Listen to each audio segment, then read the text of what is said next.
Hi friends, ఎలా ఉన్నారు అందరూ? స్కూల్ స్టార్ట్ అయిపోతున్నాయి. మార్నింగే మనం లంచ్, బ్రేక్ఫాస్ట్ అన్నీ ప్రిపేర్ చేయాలంటే చాలా కష్టం అయిపోతుంది. ఈ పీనట్ బటర్ కనుక మనము ముందుగానే రెడీ చేసి పెట్టుకుంటే ఈజీగా బ్రెడ్ మీద స్ప్రెడ్ చేసుకొని పిల్లలకి ఇవ్వడానికి బ్రేక్ఫాస్ట్ లాగా చాలా యూజ్ అవుతుందండి. ఇంట్లోనే ఈజీగా సింపుల్గా ఎలా పీనట్ బటర్ని రెడీ చేసుకోవాలో చూసేద్దాం రండి.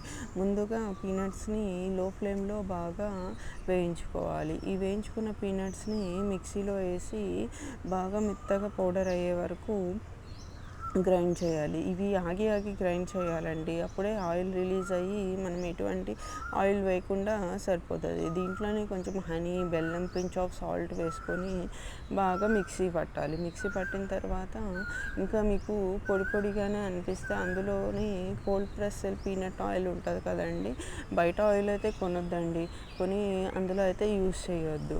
మనం cold press peanut oil use చేయటం వల్ల చాలా టేస్ట్ అనేది బాగా ఎన్హాన్స్ అవుతుంది. ఈ పీనట్ బటర్ని ఆగి పట్టుకోవటం వల్ల కూడా దాంట్లో నుంచే మనం ఎటువంటి ఆయిల్ యూస్ చేయకుండా ఆయిల్ అనేది కూడా రిలీజ్ అవుతుంది. దీన్ని యూస్ చేసి ఒక ఎయిర్ టైట్ కంటైనర్లో 20-25